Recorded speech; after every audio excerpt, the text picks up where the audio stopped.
My childhood friend came to my door with a suitcase. I didn't know where else to go but you. The loud knock on my front door echoed through my quiet house just after 9 o'clock on a bright spring morning.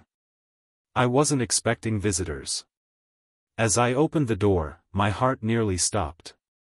Standing on my porch was a woman holding a faded blue suitcase with trembling hands. Her clothes were clean but worn, her eyes were swollen from crying, and her face carried years of silent suffering. For several seconds, I couldn't recognize her.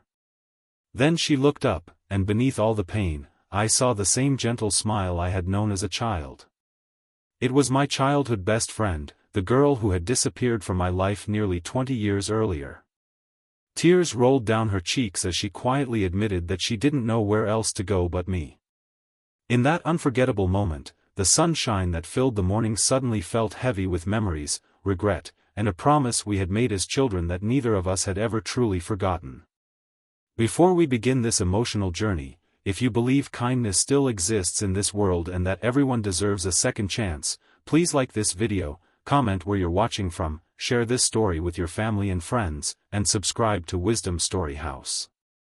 Your support inspires us to bring more heartfelt stories that remind us of the power of compassion. My name is Nolan, and until that morning my life had become wonderfully predictable. I lived alone in a peaceful suburban neighborhood where everyone greeted each other with warm smiles. I owned a small furniture restoration workshop just a few minutes from home. Every day began with fresh coffee, the sound of birds singing outside my kitchen window, and the satisfaction of giving old furniture a new life. I wasn't rich, but I was grateful for the quiet life I had built after years of struggling to establish my business. Yet nothing could have prepared me for seeing my childhood friend standing at my doorstep carrying nothing but one suitcase and a lifetime of hidden pain. Her name was Mireya. We had grown up in the same small town where every summer afternoon felt endless. We built treehouses together, raced bicycles down dusty roads, collected wildflowers, and believed our friendship would last forever. Our families were close, and everyone joked that we were like brother and sister. But life has a strange way of changing directions. My parents moved away when I was 16 because of my father's new job. We stayed in touch through letters for a few years before adulthood slowly pulled us toward different lives. Eventually, the letters stopped, phone numbers changed, and time quietly erased the connection we once believed could never fade. Standing before me now was someone I barely recognized, not because her face had changed, but because sadness had replaced the joy I remembered so clearly.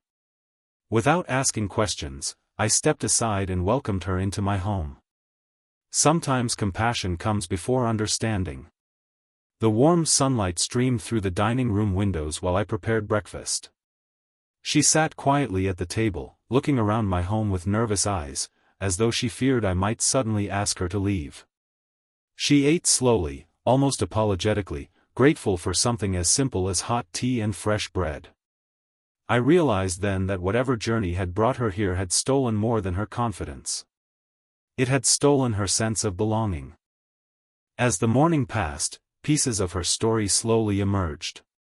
She had married young, believing love could overcome every obstacle. For several years, life seemed wonderful. She and her husband dreamed of building a family, buying a larger home, and traveling together. But financial hardship slowly transformed into emotional neglect. His frustration turned into constant criticism. Every failure became her fault. The woman who had once laughed louder than anyone else gradually became silent, convincing herself that enduring pain was somehow proof of loyalty. After years of trying to save a marriage that had already fallen apart, she finally gathered enough courage to leave with only one suitcase. Leaving had been the hardest decision of her life, but finding somewhere safe afterward proved even harder.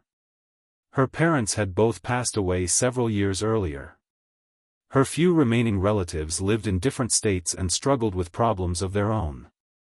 She spent weeks moving between temporary shelters and inexpensive motels until one sleepless night she remembered something I had said when we were 12 years old. During one of our childhood adventures, I had promised that if she ever felt alone, my home would always be her home. Children often make impossible promises without understanding them. Somehow, she had carried those words with her for decades. Listening to her story filled me with emotions I couldn't explain. I felt sadness for everything she had endured, guilt for losing contact over the years, and gratitude that somehow she had still trusted me enough to knock on my door. At that moment, I realized friendship isn't measured by how often people speak.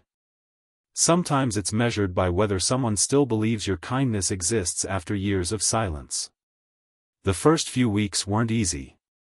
She struggled to sleep peacefully and often woke before sunrise after terrible nightmares. Simple decisions made her anxious because years of emotional control had convinced her that every choice she made would be criticized. I never pushed her to explain more than she wanted. Healing cannot be rushed.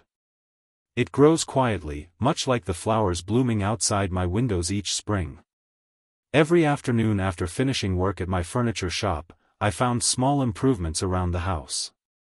She organized shelves, cleaned neglected corners, and planted colorful flowers beside the front porch. She said caring for growing things reminded her that broken lives could bloom again if given enough patience. Watching her carefully nurture tiny plants somehow mirrored the way she was slowly rebuilding herself. One afternoon, I noticed the old wooden bench in my backyard had been beautifully restored. The faded paint had been replaced with warm natural wood, and delicate hand-carved flowers decorated its edges. She admitted she had always loved woodworking but had never believed she was talented enough to pursue it. That simple bench gave me an unexpected idea. I invited her to help at my workshop. At first she refused, convinced customers wouldn't trust someone with no professional experience. But I insisted that talent mattered more than confidence.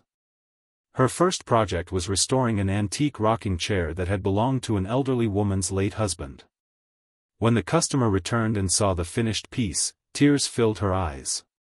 She said it looked exactly as it had decades earlier. Word spread quickly throughout our town. Customers specifically requested Mireya's artistic touch because she treated every piece of furniture as though it carried someone's precious memories. Business grew steadily, but more importantly, so did her confidence. Every restored table, chair, and cabinet became another reminder that damaged things don't have to remain broken forever. Nearly a year after arriving at my door, Mireya made another surprising decision. She began volunteering at a local community center that supported women rebuilding their lives after difficult relationships. She understood their fears because she had lived them herself. She never claimed to have all the answers, but her quiet strength gave others hope that healing was possible. Watching her encourage people reminded me of the fearless little girl who once climbed trees faster than anyone else.